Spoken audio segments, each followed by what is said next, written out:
이제 에코프로 그룹주가 이렇게 움직이는 이유는 수직 계열화가 너무나도 잘 되어 있다. 그 지분 이슈라던가 뭐 내부 정보 이용 이런 것들이 있었습니다. 기업의 신뢰도 자체가 하락하는 건 맞아요. 그렇다고 해서 이 2차 전지 플레이어들이 에코프로 BM을 안 살 수 있느냐?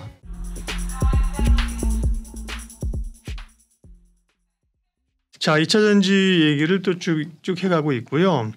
2차 전지 보면서 사실 뭐 완성차 보는 사람이야 뭐 많지 않습니다. 그렇죠. 2차 전지 자체로 그죠. 2차 맞아요. 전지 내에서 이제 문제인데 전략을 짜볼게요. 그러면 일단 에코프로는 왜 이렇게 오르는 것이냐 얘기하고 그다음에 이제 분야별로 셀 그죠? 소재 이게 계속 심화 학습이 되고 있잖아요. 소재에서 또 뭐 양극재가 끝이 아니고 음극재가 끝이 아니고 음극재, 실리콘 음극재, 첨가재 많아요. 너무 많아요. 일단 에코프로는 왜 이렇게 뭐 옛날에 테슬라로 우리가 뭐 이 세상 주식이 아니다 그랬는데 그죠?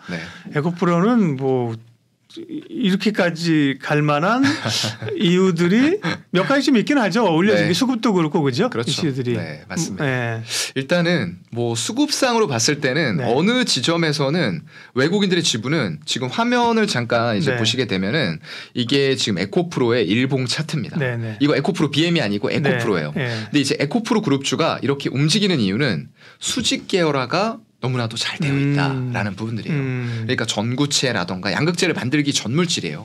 전구체부터 그리고 폐배터리 이런 쪽들 그리고 회수할 수 있는 부분이 너무나도 잘 갖춰져 있는 상태에서 그걸 바탕으로 해서 전구체 만들고 그걸 또 공급해서 양극재 만들고 거기에서 또 상장이 안 된 회사들이 생각보다 많아요. 그런 쪽들에서 이제 수사나 리튬 이런 쪽들까지도 할 수 있는 기술력들을 계속 발전을 시켜 나가고 있는 거예요. 그렇다 보니까 뭐 사실 이제 그 지분 이슈라던가 뭐 내부 정보 이용 이런 것들이 있었습니다. 근데 이제 그렇게 흔들릴 때가 저는 오히려 매수 기회가 된다라는 말씀을 계속 좀 드려왔었어요. 물론 기업의 신뢰도 자체가 하락하는 건 맞아요. 그렇다고 해서 이 2차 전지 플레이어들이 에코프로 BM을 안 살 수 있느냐? 없어요. 왜냐하면 지금 하이니켈단에서는 거의 뭐 세계 최고의 양극재를 공급을 캐파를 가지고 할 수 있는 기업이에요. 그렇다 보니까 이런 신뢰도 하락과 양극재를 만들 수 있는 회사에 투자하는 것과는 약간 별개가 또 될 수가 있다라는 거예요. 여기가 공급을 안 해준다라고 했을 때는 지금 전 세계적으로 다 난리가 날 수 있는 배터리를 만들 수가 없는 그런 상황들이 펼쳐진다라는 거죠. 지난번에 그 이동채 회장이 그 관련해서 이제 얘기가 됐었잖아요. 맞아요. 그러고 나서 그때 주가 굉장히 많이 조정됐어요. 그때도 볼 때 이거는 결국은 돌파구를 찾는다. 그래서 그러면 이동채 회장이 창업주잖아요. 그렇죠. 결국 저는 그때 그렇게 뇌피셜을 굴렸거든요. 그때는 지금보다 이렇게 하루에 뭐 장중 돌리지 못했어요. 그 이슈가 컸어요. 그렇죠. 그러면 이동채 회장이 창업주지만 자신은 이제 사과하고 그러면 전문 경영인들을 더 내세우면서 이렇게 갈 거다 얘기를 했었거든요. 근데 뭐 워낙 성장성이 좋고 회사가 좋으니까. 근데 이번에 나온 주가 관련 얘기는 사실 또 그때 이동채 회장 건은 아니지만 과거 거래는 거예요. 과거에 다른 사람들의 건이니까 그죠. 그러니까 그런 일을 겪고 나서 나름 회사에서도 야 이건 안 되겠다고 생각했을 거 아니에요. 그러니까 이제 그 부분은 사실은 시장도 그걸 아는 거겠죠, 그죠? 이게 새로 그러고 나서 또 그런 짓을 한단 말이야. 이러면 신뢰감이 떨어지지만 이전의 것들이 다시 불거진 거기 때문에 시장이 그거를 좀 무시하는 듯 또 가는 것 같아요. 약간 좀 그런 부분들이 분명히 있는 것 같고요. 다만 이제 아까 말씀드렸던 대로 좀 외국인들의 지분율 추이 이거 일봉 차트인데 이게 한참 여기에서 이제 외국인들이 올라가기 시작할 때 외국인 지분 들어오기 시작할 때 주가가 급등을 합니다. 그리고 나서 여기가 이제 좀 변곡점이 될 것 같아요. 여기 이제 13% 정도 선에서 주가가 더 올라가는 과정에서는 외국인들의 지분율이 낮아지고 있어요. 그래서 이런 부분은 약간 좀 주의를 하셔야 될 부분. 그래서 이게 따라가는 전략은 좀 좋지는 않은 것 같고요. 기존에 보유하고 있던 분들의 영역이 아닐까라고 생각을 하면서 다만 우리가 이제 매수할 만한 시점은 기술적으로 봤을 때는 한 지금 추세라고 하면은 11선 정도인 것 같아요. 이슈가 있을 때 이런 식으로 한 번씩 자리를 이제 주고 있는 지점들 한 37, 8만 원 되네. 지금으로 따지면은 한 40만 원이 조금 안 되는 지점인 것 같아요. 근데 이제 이거는 계속 주가가 급등을 하다 보니까 10일의 이동평균선이 계속 바뀝니다. 그래서 그런 정도로만 좀 생각을 하시면 좋을 것 같고요. 다만 이제 수급 상황은 좀 이런 식이에요. 기관은 계속 팔고 있고요. 외국인들도 대체적으로 최근 들어와서 지분율을 줄이고 있어요. 그럼 결국 개인들만 사고 있다라는 건데 여기 이제 또 나오는 얘기가 있죠. 공매도. 이런 것들이 나오고 있는 상태에서 이런 수급 상황이라고 하면은 공매도가 우세해질 수도 있는 상황까지 주가는 지금 너무 좀 치솟은 감도 없지 않아 있다라고 느껴지거든요. 그러니까 에코프로가 중요한 게 아니라 에코프로를 통해서 투자의 매매의 방법과 노하우를 배우는 게 훨씬 중요해요. 왜냐하면 에코프로 한 종목만 가지고 우리가 앞으로 30년 동안 투자할 게 아니거든요. 그러니까 이런 스타일은 어디까지 시세를 뿜어갈 수 있으며 거기서 우리는 어떻게 해야 되는가를 그죠 생각해 볼 수 있는 거예요. 그러면서 말씀하신 것처럼 수급도 보고 그죠. 그다음에 기술적인 거 성장성 좋다. 근데 과연 지금 얼마나 땡겨 쓰고 있는 거냐 그죠? 이런 것들도 맞아요. 주식이 날 버리고 갈 것 같죠? 결국은 사실은 언젠가 꺾입니다. 이평선으로 회귀해요. 맞아요. 회귀하거든요. 분명히 지금 날아가는 것 같아. 이평선을 어쨌든 이평선도 끄집으면서 같이 만나서 간다니까요. 그렇죠. 근데 이제 됐고. 그래서 팁을 하나만 간단하게 드리면 지금 이런 자리들 정말 신고가 영역이라서 이거 따라가기 힘들거든요. 그동안에 이제 외국인들이 팔았다가 또 오늘은 또 사는 연출이 됐는데 이게 지속적으로 들어오느냐도 체크를 해보셔야 될 것 같고요.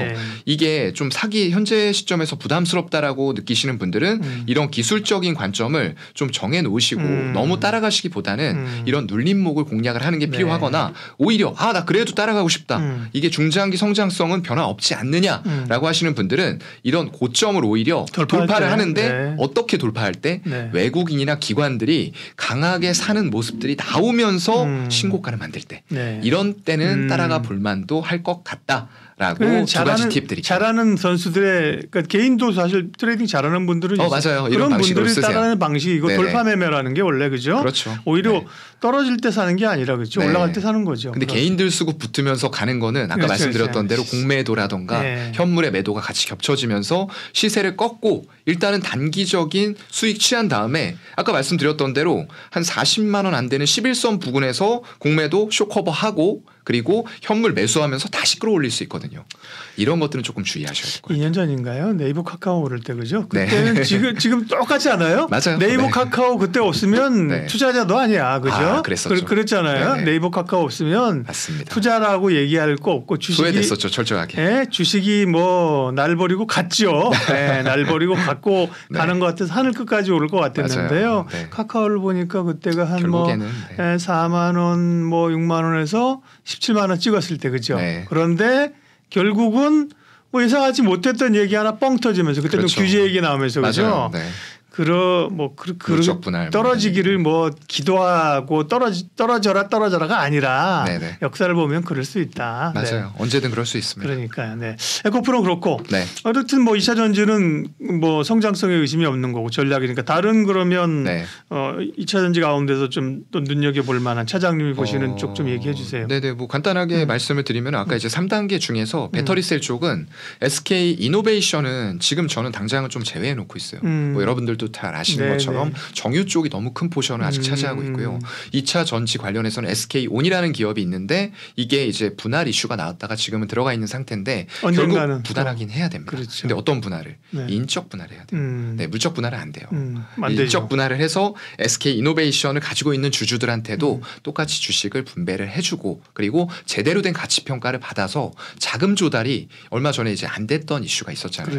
그게 정유가 너무 큰 포션을 차지하고 빠르게 못 돌아서고 다른 두 업체들 LG에너지솔루션과 삼성 SDI 대비해서 수율을 확실하게 못 잡았다. 이런 부분이 문제가 됐던 거거든요. 기술 발전시키면서 결국은 인적 분할하고 제대로 된 가치 평가를 받아서 점점 더 커질 2차 전지 시장에 대한 자금을 제대로 유치를 해서 캐파를 늘려나가는 이런 과정들을 봐야 될 것 같습니다. 두 가지 시각에 SK 이노베이션, SK온에 대해서는 그러니 싸잖아. 지금 시총에 정유 시총 정유 밸류만 있지 2차 전지 반영이 안 됐어. 그러니 보자는 시각이 하나 있을 수 있고 선택의 문제죠. 차장님은 뭐 굳이 다른 회사도 있는데 그죠? 있는데 뭐 섞여 있는 거를 2차 전지로 정유주로 사면 몰라도 그죠? 2차 전지를 사면서 굳이 선호주는 아니다 그죠? 그렇죠. 그래도 만약에 그런 관점을 가지고 계신 분들이 있다라고 하면은 제가 볼 때는 그래도 한 14만 원대 정도에서는 사볼 만은 할 것 같아요. 그래서 좀 중장기적으로 인적 분할이라던가 앞으로 이제 2차 전지 쪽에 SK온이 흑자 전환하는 모습 올해는 힘들 것 같아요. 네. 내년 기다려야 될 것 같은데 네. 그런 것들을 좀 중장기적으로 보고 간다라고 했을 때는 14만 원대 정도에서는 사볼 만할 것 같다라는 팁도 같이 드리겠습니다. 그리고 그 다음으로 넘어가면은 아까 이제 말씀드렸던 양극재 이제 에코프로 BM이 있고 포스코 케미칼 있고 LNF가 있어요. 그렇죠. 근데 이제 포스코 케미칼이 너무 양극재에서 대규모 공급 계약 공시가 나오고 음극재도 또 같이 하는 회사다 보니까 프리미엄을 받고 주가가 정말 이 LNF와 에코프로 BM 두 기업이 쉴 때 너무 많이 올라갔어요. 그렇다 보니까 이제 그때 말씀드렸던 게 제가 오히려 상대적으로 밸류가 조금 저렴해 보이는 에코프로 BM 그리고 LNF를 말씀을 드렸거든요. 근데 이제 에코프로 BM은 또 올라가 버렸죠. 그렇다 보니까 남은 게 LNF예요. 이 LNF라는 기업 뭐 얼마 전에 또 대규모 2년 동안 뭐 거의 4조 원에 달하는 테슬라와의 네. 직납 계약이 나왔죠. 테슬라는 결국 이제 배터리를 자체 생산하는 이런 방향으로 갈 것 같아요. 그렇다고 하면은 4680 원통형 배터리 연결이 될 거고 거기에 이제 하이니켈 양극재가 들어갈 거예요. 거기에서 NCA 같은 것들 니켈 90% 이상을 공급할 수 있는 이 LNF 점점 더 캐파는 커질 거고요. 이 점유율이 줄어드는 거지 출하 대수라던가 양극재가 필요한 수치가 낮아지는 건 아니에요. 이거 잘 생각을 해보신다라고 했을 때는 지금은 자리상으로 봤을 때는 제가 볼 때 밸류 메리트가 있는 건 물론 수직 계열화가 안 되어 있다라는 부분은 좀 디스카운트 요인이긴 합니다. 근데 그런 부분 감안한다라고 네. 했을 때에도 LNF의 매력도가 조금 높아지지 않았나. 라고 양극재 쪽에서는 설명을 해드릴 수가 있을 것 같고요. 네. 마지막으로 이제 리튬이에요. 네. 네, 리튬은 제가 그때 나와서 워낙에 상세하게 좀 말씀을 드렸는데 뭐 포스코홀딩스 같은 쪽들 이제 아르헨티나 염호에서 생산해서 리튬 퍼올리고 이제 우리나라로 이송해서 그걸 결국에는 전 세계 업체들에게 또 뿌려줄 만한 그런 쪽으로 가고 있는 것 같고요.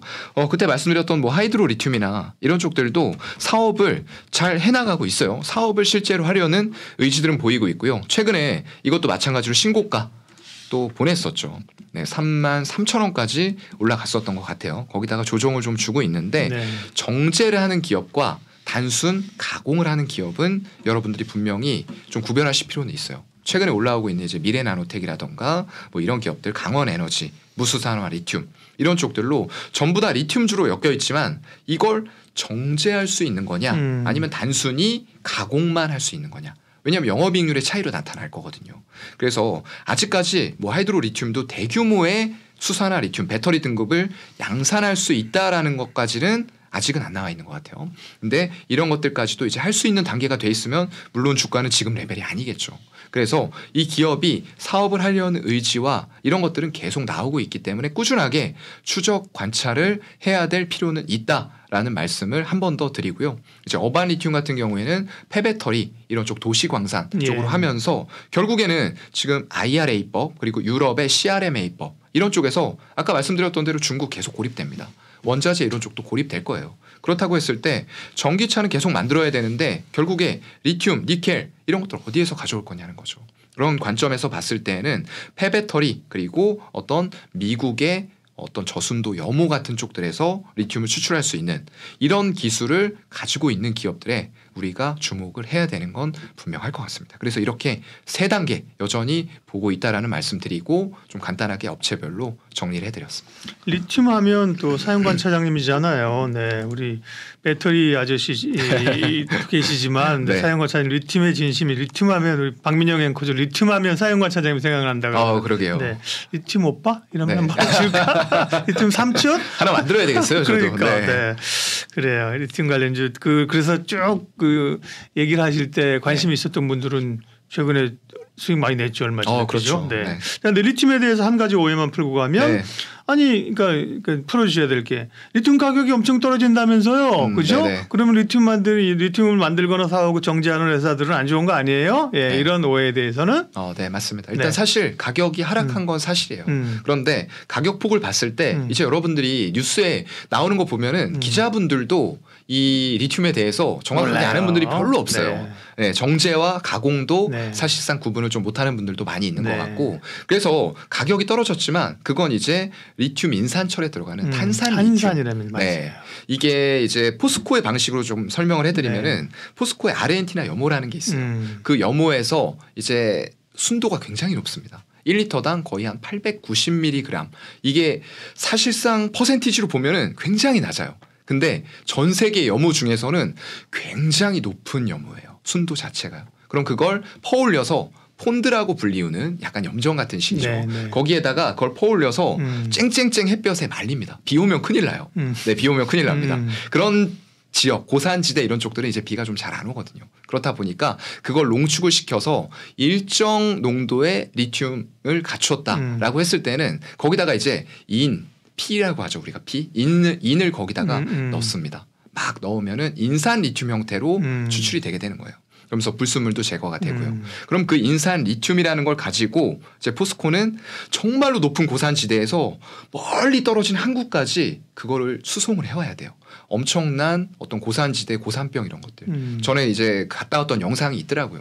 거기에서 일하시는 분들이 굉장히 좀 힘들 수가 있는 그런 상황이고 그걸 가지고 와서 광양제철소 이런 데로 가지고 와서 그걸 이제 탄산 리튬으로 정제를 하고 난 이후에 다시 한번 탄산 리튬을 가지고 배터리 등급의 수산화 리튬으로 네. 정제를 하는 거거든요. 예. 그런데 지금 아까 말씀드렸던 대로 미국 이런 쪽들 원년이에요. 그리고 하이니켈은 점점 더 많이 필요할 수밖에 없는 상황에서 탄산 리튬은 상대적으로 중국이나 이런 쪽들 약간은 이제 루즈해질 수가 있다는 거죠. 그러면서 가격이 떨어진 거지 이걸 가지고 고순도 오히려 탄산 리튬을 가지고 고순도의 배터리 등급의 수산화 리튬으로 정제를 할 수 있는 기업들에게는 탄산 리튬의 가격이 하락하는 게 영업이익률, 원재료가가 떨어지는 효과가 오히려 나타나는 거예요. 네. 그렇기 때문에 이 가격의 하락이 분명 동시에 있는 건 맞습니다. 하지만 이 지금 탄산 리튬을 그리고 이쪽이 LFP잖아요. 그것도 이제는 좀 늘어날 거예요. 왜냐하면 우리나라도 한다고 지금 나섰기 때문에 당장 체제를 갖출 수는 없어도 결국에는 모든 완성차 업체들이 이런 엔트리 모델들 네. 저성능 배터리를 필요할 거기 때문에 가격은 일시적으로밖에 저는 조정을 받는다라고 생각을 안 해요. 이게 계속적인 하락으로 이어진다라고 보지는 않고요. 그래서 그쪽도 결국에는 반등을 해줄 거고 네. 오히려 수산화 리튬 이런 쪽들은 하이니켈이 점점 더 많이 필요한 미국 시장의 원년이기 때문에 결국 가격은 일부 조정이 있긴 하지만 정상화 단계로 갈 거다라고 생각을 하고 있습니다. 갑작스러운 질문이지만 준비된 멘트가 나옵니다. 이렇게 다 보시니까 사연관 차장님과 2차 전지 얘기했는데 30초 마무리 한번 해볼까요? 네. 일단 정리? 이거는 뭐 지금 요즘에 장비 이런 쪽들도 사실 많이 오르는 거 정말 많이 올라요. 맞아요. 그리고 또 캠트로스라던가 오늘 올라가는 종목들을 보면은 LFP 관련된 종목들 이런 것들도 많이 올라가는데 결국에 우리가 봐야 될 것은 중국 배제, 미국 메이드 인 USA예요. 그렇기 때문에 여기에서는 우리가 아까 말씀드렸던 대로 어떤 완성차 업체들과 배터리 셀을 이미 합작 공장 형태로 만들고 있는 기업들 삼성 SDI, LG 에너지 솔루션 있고요. 그게 우리나라가 연말되면 수주 잔고 1,000조 쌓일 거예요. 배터리만으로요. 그러면은 1,000조 중에서 양극재 특히나 하이니켈 양극재 하고 있는 기업들 그중에서 양극재 원가가 40에서 60입니다. 평균 잡음 50이죠. 그럼 500조가 양극재예요. 그럼 당연히 에코프로 BM, 포스코 케미칼, 코스모 신소재, LNF 이런 기업들 봐야 되고요. 또 거기에서 원가의 60, 70을 차지하고 있는 리튬 가격. 그렇기 때문에 우리가 리튬 관련해서 포스코홀딩스라든가 미래나노텍 이런 기업들과 더불어서 정제할 수 있는 기술을 갖추고 있는 하이드로 리튬 그리고 어반 리튬 이런 기업들도 꾸준히 추적 관찰해야 된다. 이게 딱 세 가지 이제 포인트입니다. 깔끔한 정리가 됐습니다. 2차 전지에 대해서 교보증권 사연관 차장님과 말씀 나눴습니다. 고맙습니다. 네, 고맙습니다.